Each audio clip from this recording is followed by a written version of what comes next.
SPARC, stands for Scalable Processor Architecture. What was kind of the you're talking about optimizing? Actually, if I can interrupt you, it Yeah. actually didn't stand for that in the beginning. Oh, really? No, when we started the project, we said we're gonna have to name for this thing. Right. So Will Brown, had done the instruction set simulator, Okay. he wrote a little C program. You could feed it a bunch of buzzwords, and he would print out all the combinations of the buzzwords. So So it was just one buzzwords of like the. risk, sun. Well, if you looked at the listing, one of the things that came out was Sun's processor architecture for risk computing. Oh, So interesting. that's what SPARC stood for originally, Sun's processor architecture for risk computing. And then marketing got a And hold of it. Is that and what then, happened? well, actually, Wayne Rosing realized we can't, if we're going to open the standard, how can it be open standard if Sun is in the name? Right. So he changed the acronym to mean scalable architecture. Okay. And was the change accurate for the goal of the architecture though? Was it? I know later on there was embedded variants and things like that. What was it a goal from the beginning to have this to be able to scale in terms of fitting lots of different size systems?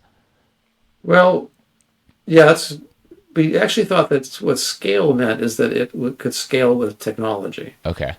not with the systems. I mean, it turns out that you're right. I mean, I try to tell people this, that the reason that SPARC lasted so long and was so successful for Sun was because it enabled us to design our own I/O interfaces.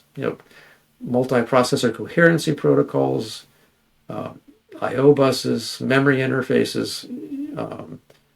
The Intel ecosystem was way behind us. Right. So it wasn't so much the instruction set itself. Sure, it has some interesting aspects, but it enabled us full flexibility to design a system the way we want it. Andy Bechtolsheim and Bill as architects, and then all the other people, great architects we hired, had much more freedom, to design a coherency system. I mean, I mentioned the Dragon project at Xerox PARC, Right. really novel. Pradeep Sindhu and Frey Long. Pradeep went later and formed Juniper. That system had a very interesting memory system. It was packet based. You would send an address out to the memory system and get your answer back later asynchronously.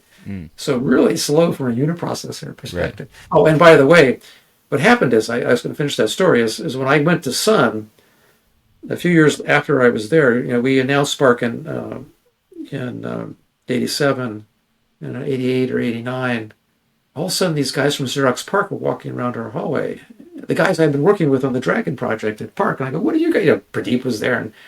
And what are you guys doing here? Well, they had realized they couldn't possibly get the chipset done at PARC. So they'd come out and reached out to work with us at Sun for doing the Dragon chipset. Wow. Which was then called Sun Dragon. Mm-hmm. And the irony is that Chuck Thacker had asked me to work on the I/O chip for Dragon at Xerox PARC when I left.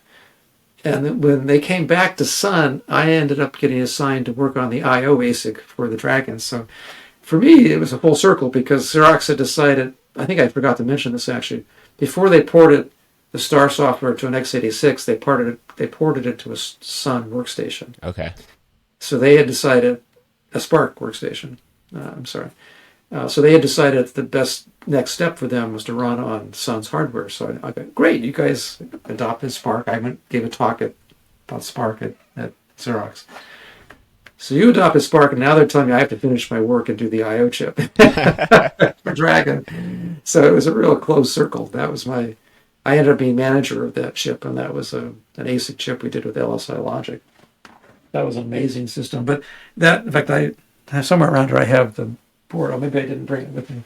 No, but that it had multiple I/O cards and vertical memory DIMMs and multiple CPU chips done in the early 90s. But that's an example of how, since we had full control of our I/O interfaces, we could tailor the system. That when we were designing the Dragon system, Sun Dragon system, I'm like, what is this good for? There's no benchmark. When the .com era came, the Dragon came out as a SPARC Center 1000, and there was SPARC Center 2000. When the .com era came, Then there was a SPARC Center 10,000. That was the system that was used to bolster Sun during the dot-com era because it was just serving out web pages. Right. It was a coherent memory system of the highest order, but that wasn't its main purpose Right. or utilization at that point.